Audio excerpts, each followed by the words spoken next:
Welcome to Sunshine Cathedral's Queer God Squad. It's Wednesday, September 24th, 2025. I am Bishop Darrell Watkins, the Senior Minister of the Sunshine Cathedral.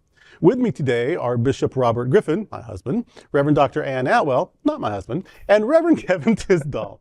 We are the Queer God Squad. Visit sunshinecathedral.org to learn more about us. Queer God Squad was created by Hotspots Happening Out to support our mission to explore the value of faith in the LGBTQ community. There is no streaming TV show like this in the entire world. In 2025, we are celebrating the 40th anniversary of Hotspots magazine, with Queer News Tonight sharing over 11,000 stories and 11 million views so far in 2020. So far. Can we do that again? Sorry. Not me having a stroke. Just keep going. No. If you just keep going, then they'll edit out. So just keep going. Gosh. In 2025, we are celebrating the 40th anniversary of Hotspots magazine, with Queer News Tonight sharing over 11,000 stories and 11 million views so far. In 2026, we will produce Pride Fort Lauderdale, Stonewall Pride in Wilton Manors, and Pride Fest Caribbean Festival. We are the largest nonprofit LGBTQ media organization in America, and we encourage you to support our mission to inform, entertain, and educate our community and allies. This is the Sunshine Cathedral perspective. Queer Bishop rejects the idea of hell, choosing love. A real question on an online forum. Do non-Christians go to hell when they die, even if they lived a good life? A real answer, mine. The God that would be so intolerant and cruel enough to invent a hell and petty enough to consign everyone to it who doesn't believe one thing or another isn't for me. It makes God an ogre and God's love a lie. I won't have a monster for a God. Love would not torment you with twisted, abusive definitions of love, nor threaten you with perdition for not holding a certain opinion. And I love people in general enough to encourage them to resist oppression wherever it is perpetrated. If God is the villain described by those preachers of damnation, the moral thing would be to resist that oppressor as one would any other. It is not loving to create an abusive God and insist that anyone who doesn't agree with you will be abused without end. That isn't justice, that isn't love, that isn't moral, and that isn't sane. Many people worship hate and fear and violence and other such inadequate idols. But I am trying to protect people from the notion that fear-based religion is the only option. Do non-Christians go to hell? My answer is no. And if the answer were yes, I would on moral principles still reject such theology. If Einstein, Seneca, Socrates, and Rumi aren't in heaven, whatever that really is, then I wouldn't want to go anyway. If some of the most noblest, most devout seekers of truth are excluded for not embracing a certain dogma, that isn't love, and I won't have any part of it. Your God can be any sort that you want. My only question is why you'd want a version that isn't as kind or accepting as most of the people in my life. If your friends are kinder and more welcoming than your God, then why not just stick with your friends? And if God is so limited and cruel, how would that God be a blessing? When people ask questions about God, my answer will be to err, if it is an error, on the side of kindness and grace. I'd rather be wrong about God's goodness than right about God's cruelty. If God would damn me for giving her too much credit, then she and I were never going to be a good match anyway. But my understanding and experience of the sacred is much more gracious than that, and I'll stick with the God of all-inclusive, unconditional love. Perhaps my life as a queer person has forced me to challenge oppressive theologies more than I might have otherwise. If so, then I thank my lucky stars for my queerness. And I agree with you wholeheartedly, Bishop. Absolutely. The construct of hell never really made a lot of sense to me. And I recognize that for millennia, it has tormented and controlled people for just way too long.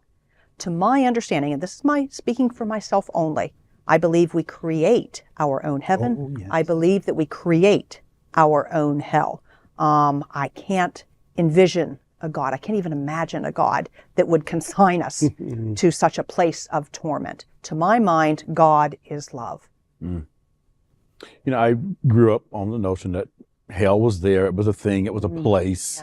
If you didn't do what I told you to do, you're going to go to hell, type of a thing. It wasn't about doing what the Bible said or not doing. It was what the adults say if you don't do what I do.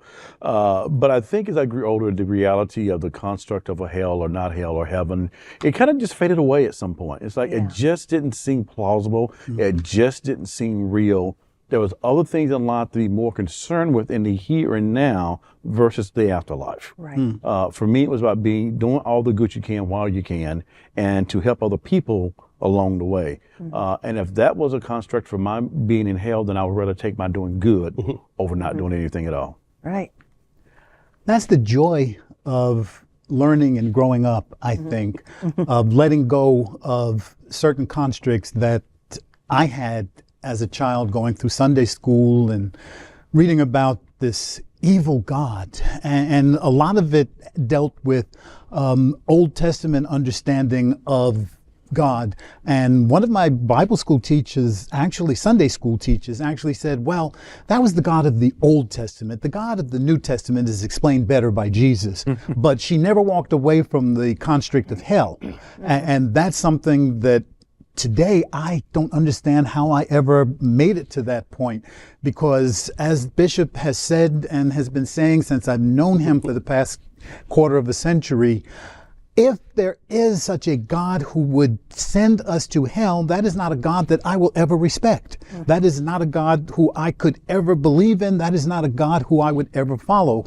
And because of what I now know about humans and how humans wrote all of that history, that library that we call the Bible, I understand better that no, they were speaking from their position at the time and their understanding. And because my understanding has grown and I'm able to read so many other tomes that talk about God's love, then I understand that there cannot be a God who hates, a God who would send us to a place where there's pain for the rest of eternity. That makes no sense, and it's gone. Be done. I think the Old Testament God, the Hebrew Bible God, gets some bad press, though. Yes. Because this is a tribal society, and in tribal societies, the chief, the king, the potentate, whatever, is God. And so, this, of course, they conceived of the divine as the most powerful thing they could think of, which was a warrior king or whatever. But hell's not in the Old Testament. No.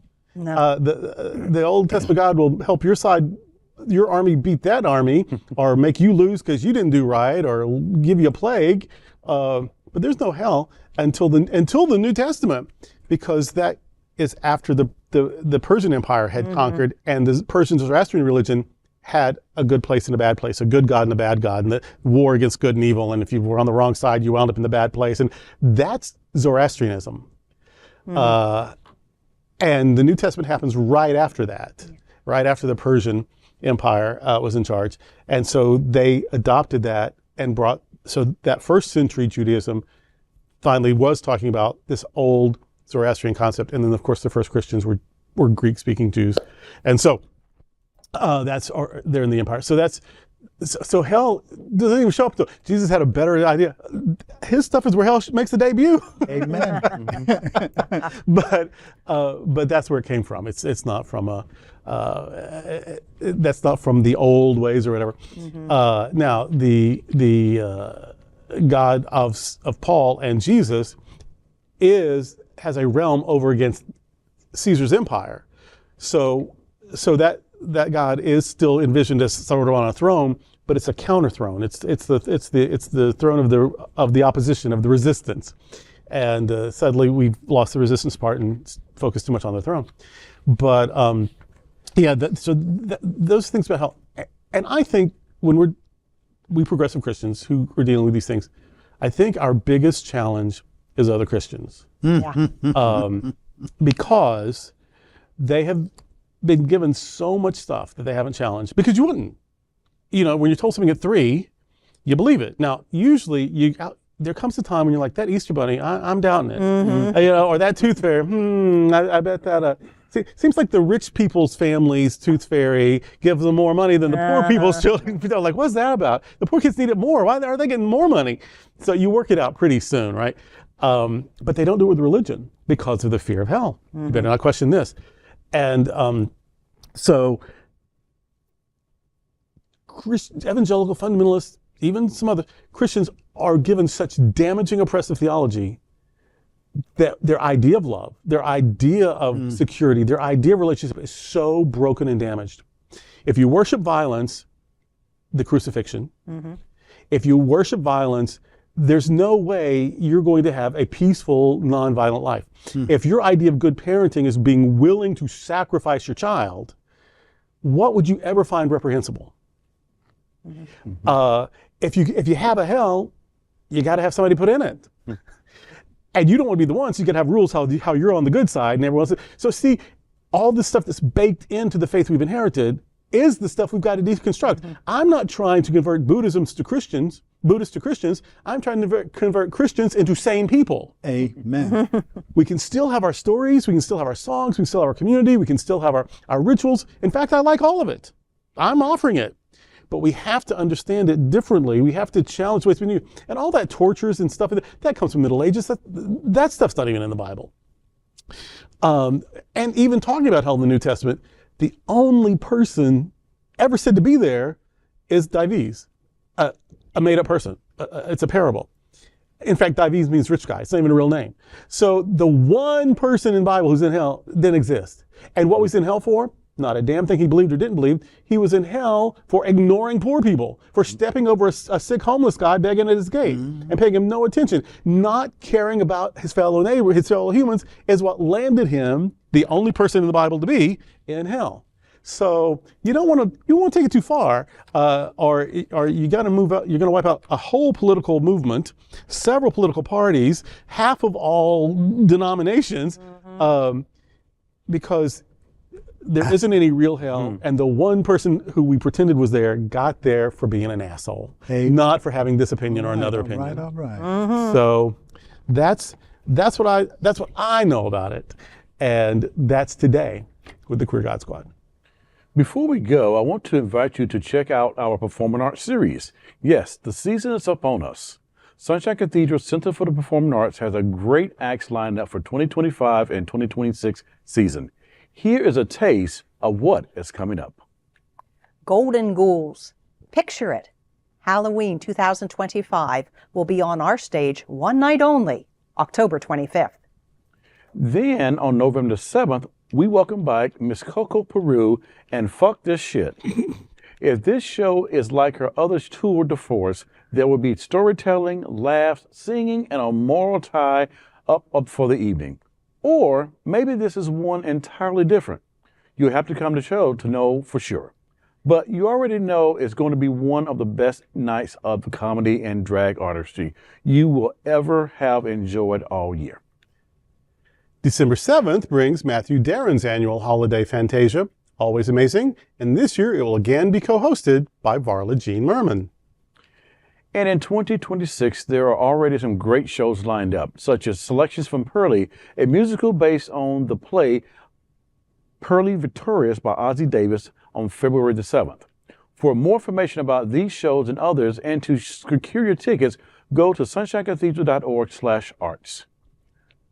Please like and share this episode on your social media and look for Sunshine Cathedral on Facebook or Instagram. You can also like our individual pages on Facebook. Remember to visit sunshinecathedral.org frequently. There you will find Bishop Talk, where Bishop Darrell and I interview queer religious leaders, activists, and scholars. Thank you for joining the Queer God Squad today. We are here daily at 3 p.m. to have some fun and to discuss what our LGBTQ community is talking about. Sunshine Cathedral is the world's leading progressive queer church. Progressive, queer, and God are words that naturally should go together. Remember that we're all in this together, and also remember that you are God's miracle, not God's mistake. Until next time, we are the Queer God Squad.